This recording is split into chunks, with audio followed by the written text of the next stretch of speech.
अस्सलामुअलैकुम व्यूअर्स, आप देख रहे हैं यूट्यूब चैनल रज़िया का किचन। और आज मैं आपके साथ शेयर करूंगी न्याज़ के लिए बनाई जाने वाली बेहतरीन रेसिपीज़, जिन्हें अगर आप मेरे तरीके से बनाकर तैयार करेंगे तो यकीन जानिए सब लोग उंगलियां चाटते रह जाएंगे और आपसे पूछेंगे कि देख कहाँ से मंगवाई है। इतना लजीज और जूसी किस्म का ये चना पुलाव बन के तैयार होगा कि आपने मुझे फ़ीडबैक ज़रूर देना है इन रेसिपीज़ को ट्राई करने के बाद। तो इंशाल्लाह ताला आपकी फ़ैमिली को बेहद पसंद आएगा। तो आप पूरी रेसिपी को फॉलो कीजिएगा एंड तक वॉच करके, और ऐसे ही इसे तैयार कीजिएगा सेम तरीके से, तो इंशाल्लाह ताला बड़ा ही लजीज ये बन के तैयार होता है। तो चलिए सबसे पहले स्टार्ट करते हैं। पर इसको बनाने के लिए सबसे पहले मैंने 1 कप लिया है ऑयल, इसको गर्म किया है और इसके अंदर 3 सब्ज़ इलायची, 2 बड़ी इलायची, ज़ीरा लिया है आधा टीस्पून, 1 दालचीनी का टुकड़ा लिया है, 2 बादियान के फूल लिए हैं, लौंग लिए हैं यहाँ पे 6 अदद और काली मिर्चें ली हैं 7 से 8 अदद। तो ये साबुत गरम मसाले हैं जो सब मैं इसमें डाल दूँगी सबसे पहले, जो कि हमारे पुलाव को बनाएंगे बहुत ही खुशबूदार। साथ ही मैं इसमें एक मीडियम साइज़ की प्याज बारीक लंबी काट कर ऐड कर दूँगी। और अब अच्छी तरह से हम इस प्याज को लाइट सा गोल्डन कलर आने तक फ्राई कर लेंगे। चना पुलाव में ऑयल का इस्तेमाल थोड़ा ज़्यादा होता है क्योंकि चने जो हैं वो ऑयल को अब्जॉर्ब करते हैं, तो फिर चावल जो हैं वो ड्राई से हो जाते हैं। तो इसलिए आप जब भी चना पुलाव बनाएं तो इसमें ऑयल का इस्तेमाल थोड़ा ज़्यादा ही करें। इससे ये होगा कि पुलाव जो है हमारा बहुत ही जूसी बनकर तैयार होगा। तो यहाँ पे देखिए प्याज हमारा बहुत ही प्यारा सा लाइट सा गोल्डन कलर आ चुका है प्याज पे। तो अब इसके अंदर मैंने 2 टेबल स्पून भर के लहसुन अदरक का पेस्ट ऐड कर दिया है। फ्रेश लहसुन अदरक का पेस्ट ऐड कीजिएगा, बहुत ही ज़बरदस्त फ्लेवर और खुशबू आएगी इसकी। और अब साथ ही मैंने 4 मीडियम साइज़ के टमाटर लिए हैं, तो काट कर इस तरह से ये भी इसमें ऐड कर दूँगी। तो यहाँ पे मैंने लहसुन अदरक को 1 से 2 मिनट तक अच्छी तरह से भून लिया था, ताकि जो एक अच्छी स्मेल होती है लहसुन और अदरक की वो ख़त्म हो जाए। और अब इसके अंदर मैंने टमाटर ऐड कर दिए हैं। अब इसके साथ ही मैं इसके अंदर खुश्क आलू बुखारे 6 से 7 अदद ऐड कर दूँगी। तो यहाँ पे मिक्स कर लेंगे इन तमाम चीज़ों को। और अब इसके अंदर डाल देंगे दही, आधा कप मैंने अच्छी तरह से बीट करके लिया है, ये भी इसमें ऐड कर देंगे।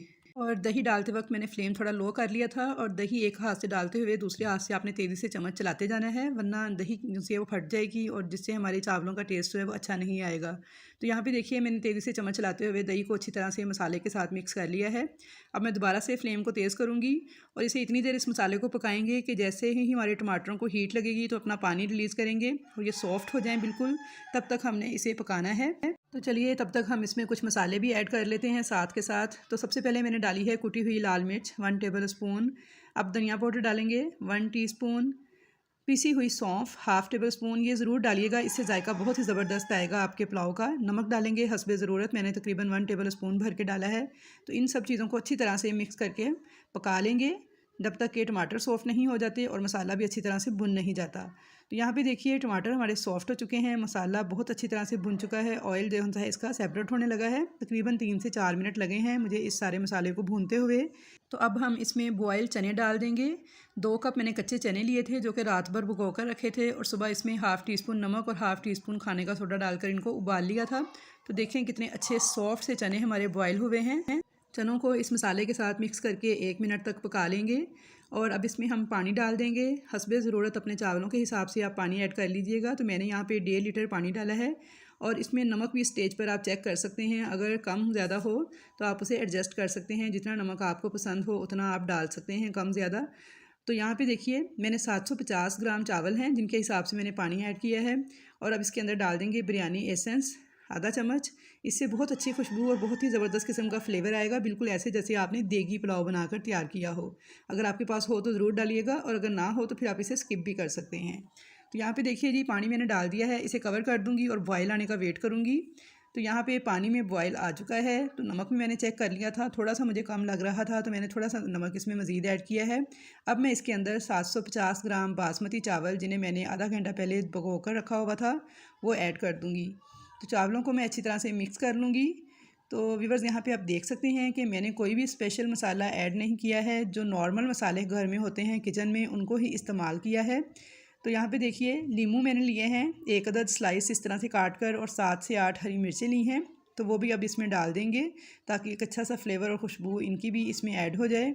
तो व्यूअर्स बहुत ही लजीज चना पुलाव इस तरीके से बनकर तैयार होता है। आप इसके आगे बिरयानी को भूल जाएंगे जब आप ये वाला चना पुलाव सेम मेरे मेथड से बनाकर खाएंगे। तो इंशाल्लाह ताला आप सबको डेफिनेटली बहुत ज़्यादा पसंद आएगा। अब थोड़ा सा देखें पानी इसके अंदर ड्राई हो चुका है, तकरीबन चावल जो हैं हमारे 60% तक गल चुके हैं। अभी इसमें काफ़ी कसर बाकी है, तो फ्रेश कटा हुआ पुदीना जो है ये ऊपर से मैंने इसके ऊपर डाल दिया है, और थोड़ा सा मैंने ऑरेंज फूड कलर जो है इसको भी ऊपर से डाल दिया है। अगर आपको पसंद हो तो आप ज़रूर डालिएगा, अगर ना डालेंगे तो फिर भी चावल तो बहुत टेस्टी बनकर तैयार होंगे। तो यहाँ पे अच्छी तरह से देखें, इन तमाम चीज़ों को डालने के बाद मैं इसे दम पे लगा दूँगी चावलों को, ताकि जो कच्चे हैं वो भी पक जाएँ। तो मैं इसे 12 मिनट के लिए बिल्कुल लो फ्लेम पर दम पे लगा दूँगी। तो यहाँ पे 12 से 14 मिनट हो चुके थे चावलों को दम पर पकते हुए, तो चेक कर लेते हैं। तो ये देखिए माशाल्लाह इतना लजीज खुशबूदार जूसी किस्म का हमारा चना पुलाव बनके तैयार हुआ है। तो आपने इस रेसिपी को ज़रूर ट्राई करना है, वीडियो को कंप्लीट वॉच करते हुए, और मुझे अपना फीडबैक ज़रूर देना है। तो यहाँ पे आप इसकी फ़ाइनल लुक देख सकते हैं कि इंतहाई लजीज लग रहा है दिखने में, तो खाने में भी बेहद मज़ेदार था। मुहर्रमुल हराम स्पेशल दूध वाला शरबत जेली और साबूदाने के साथ तैयार करने की बहुत ही आसान सी रेसिपी लाई हूँ। बहुत ही मज़ेदार ये शरबत बनके तैयार होता है। आप इस शरबत की सबील भी लगा सकते हैं, और 9 और 10 मुहर्रमुल हराम को ज़्यादातर लोग रोज़ा रखते हैं, और इफ्तार के लिए भी आप इसके लिए तैयार कर सकते हैं। बहुत ही मज़ेदार सी रेसिपी है, तो वीडियो को फुल वॉच कीजिएगा और ये मज़ेदार सा शरबत बनाकर इफ्तार में सबको पेश कीजिएगा, तो यकीन मानिए सारे दिन की प्यास और थकावट ख़त्म हो जाएगी। तो चलिए देख लेते हैं रेसिपी को। बनाने का तरीका बेहद आसान है और पीने में बेहद लाजवाब है। तो इफ्तार में 1 गिलास ये शरबत बनाकर आप पी लेंगे तो इससे आपको बहुत ज़्यादा एनर्जी महसूस होगी। बहुत ही आसान सा तरीका है इसको बनाने का। तो चलिए हम देख लेते हैं कि किस तरह से ये हेल्दी होने के साथ साथ बहुत ही मज़ेदार शरबत बनके तैयार होता है। तो यहाँ पर इसके लिए सबसे पहले एक सॉस पैन में 2 कप मैं पानी ले रही हूँ, यानी 400 ml पानी हमने शामिल करना है और इसमें बॉयल आने देना है। जैसे ही पानी में बॉयल आएगा तो जेली का 1 पैकेट बनाना जेली का इसमें ऐड कर देंगे। अच्छी तरह से इसे मिक्स कर लेंगे, और इसे पकाना नहीं है बहुत ज़्यादा, सिर्फ 1 बॉयल आने तक इसे अच्छी से मिक्स करते जाना है। तो यहाँ पे देखिए मैंने बनाना जेली इस्तेमाल की है। अब इसको एक बाउल में निकाल कर ठंडा होने देंगे। थोड़ी ठंडी हो जाएगी, इसकी स्टीम निकल जाएगी, तो फिर 10 मिनट बाद हम इसको फ्रीज़र में रख देंगे आधे घंटे के लिए, ताकि अच्छी तरह से सेट होकर जम जाए। तो जब तक जेली तैयार हो रही है हम इसका अगला स्टेप देख लेते हैं। तो यहाँ पर सेम उसी सॉस पैन में मैंने 1 लीटर पानी लिया है, इसे बॉयल किया है, और आधा कप मैंने साबूदाना आधा घंटा पहले 1 प्याली पानी में भिगो के रखा हुआ था। इस साबूदाने को मैं इस उबलते हुए पानी में ऐड कर दूँगी। अच्छी तरह से मिक्स कर लूँगी, और अब मुझे इसे पकाना है यहाँ तक कि ये ट्रांसपेरेंट हो जाए और मुकम्मल तौर पे पक जाए। तो साबूदाना जो है वो बहुत ही फ़ायदेमंद होता है, स्पेशली रमज़ान के लिए बहुत ही हेल्दी है, क्योंकि जैसे ही रमज़ान का महीना स्टार्ट होता है तो गर्मी भी स्टार्ट हो जाती है। तो ये बहुत ही हमारे जिस्म को एनर्जी पहुँचाता है, मैदे और जिगर की गर्मी को ख़त्म कर देता है। तो यहाँ पर इसको मिक्स करते हुए इतना पकाना है कि इसका कलर जो है वो ट्रांसपेरेंट हो जाए। टोटल 10 मिनट लगते हैं इसको पकने में। तो अच्छे से देखें, ये जैसे ही इसमें बॉयल आना स्टार्ट हो गए हैं, तो अब मैं इसका फ्लेम मीडियम कर दूँगी और इसको कवर कर दूँगी 10 मिनट के लिए। तो चलिए 10 मिनट के बाद इसे चेक कर लेते हैं। तो 10 मिनट के बाद देखिए साबूदाना हमारा तैयार हो चुका है, मुकम्मल तौर पे ये ट्रांसपेरेंट हो चुका है। तो अब हम इसको छान लेंगे, और इसके साथ ही छानने के बाद इसके ऊपर डाल देंगे ठंडा पानी, ताकि ये दाने जो हैं इसके आपस में चिपके नहीं। तो चलें इसे एक साइड पे रख देंगे, और अब हम इसका अगला स्टेप देख लेते हैं। तो यहाँ पे एक बर्तन में मैंने लिया है 1.25 लीटर दूध। फुल फैट क्रीम वाला दूध इस्तेमाल कीजिएगा, पीने के लिए बहुत ही हेल्दी होता है और जायका भी इसका अच्छा होता है। इसके अंदर 1 कप चीनी डाल दूँगी, और फ्लेम ऑन करके इसे मैं बॉयल आने दूँगी जब तक दूध को बॉयल आता है। तो यहाँ पे मैंने आधी प्याली पानी के अंदर 2 चम्मच सिर्फ मैंने लिए हैं कस्टर्ड पाउडर के। आप कोई सा भी फ्लेवर जो आपको पसंद हो यूज़ कर सकते हैं। मैं यहाँ पे वनीला फ्लेवर यूज़ कर रही हूँ, वैसे बनाना फ्लेवर भी मज़े का लगता है। अच्छे से इसे मिक्स कर लूँगी ताकि कोई गुठली वगैरह ना रहे, और ये मिक्सचर में तैयार करके इसे मैं एक साइड पे रखूँगी। और दूध देखें यहाँ पे बॉयल आ चुके हैं उसमें, और दूध बहुत अच्छे से पक रहा है। बस इसे बहुत ज़्यादा नहीं पकाएंगे क्योंकि फुल फैट क्रीम वाला दूध सा ये। तो बस इसे मैंने थोड़ा सा बॉयल किया है, चीनी मिक्स हो गई अच्छे से। तो अब इसके अंदर मैं ये कस्टर्ड पाउडर 2 चम्मच जो मैंने मिक्स करके रखा था, ये इसमें ऐड कर दूँगी। एक हाथ से आपने कस्टर्ड पाउडर डालना है और एक हाथ से आपने चम्मच चलाते जाना है मसलसल, ताकि इसमें कोई गुठली वगैरह ना बन सके। तो अब इसे पका लेंगे। तो बस इसको थोड़ा सा गाढ़ा कर लेंगे, बहुत ज़्यादा गाढ़ा नहीं करेंगे कि कस्टर्ड ही बन जाए, क्योंकि हमने दूध तैयार करना है, तो इसलिए थोड़ा सा गाढ़ा ही करना है। तो यहाँ पे देखिए ये काफ़ी हद तक जितना हमें चाहिए उतना गाढ़ा हो चुका है। 3 से 4 मिनट तक मैंने इसे पकाया है, ताकि कस्टर्ड का भी कच्चापन ख़त्म हो जाए और दूध भी थोड़ा गाढ़ा हो जाए। तो यहाँ पे दूध गाढ़ा हो गया है। तो अब इसमें डाल देंगे साबूदाना जो कि हमने छान के रखा हुआ था। अच्छी तरह से मिक्स कर लेंगे इस साबूदाने को इस दूध के साथ ही। यहाँ पे देखिए बहुत अच्छे से साबूदाने को मैंने दूध में मिक्स कर लिया है और अब इसमें आप जो भी ड्राई फ्रूट्स शामिल करना चाहते हैं वो डाल सकते हैं। मैंने इसमें 2 से 3 खजूरें ली हैं जिनको बारीक काटा है और साथ ही बादाम थे थोड़े से कटे हुए, ये इसमें ऐड कर दूँगी। अच्छी तरह से इनको मिक्स कर लेंगे। ड्राई फ्रूट्स आप ऑप्शनल है, आप चाहें तो इसमें ऐड करें, चाहे तो ना करें, या फिर ऊपर से डेकोरेट कर लें, जैसे आपके आसानी हो आप कर सकते हैं। और खजूरें इसमें बहुत मज़े की लगती हैं, बारीक बारीक काट के ज़रूर ऐड कीजिएगा। अब मैंने फ्लेम ऑफ़ कर दिया है। इस दूध को पहले अच्छे से मैं रूम टेम्परेचर पे ठंडा करूँगी। जब इसकी सारी स्टीम निकल जाएगी या ठंडा हो जाएगा तो फिर मैं इसको फ्रिज में रख के 2 से 3 घंटे के लिए मुकम्मल ठंडा कर लूँगी। तो यहाँ पे मैंने एक बाउल में आधा कप पानी लिया है और 2 टीस्पून, जस्ट 2 टीस्पून इसमें तुख्म मलंगा डालना है। इसे मिक्स कर देना है और इस तुख्म मलंगा को हम कवर करके रख देंगे भीगने के लिए, ताकि अच्छे से फूल जाए।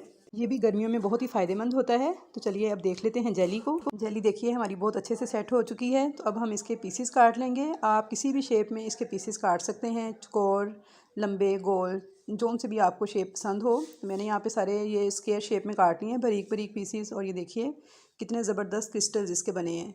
ये देखिए मैं आपको चेक करवा रही हूँ, बहुत ही ज़बरदस्त जेली सेट हुई है और बहुत ही ज़बरदस्त इसके क्रिस्टल्स जो हैं वो रेडी हुए हैं।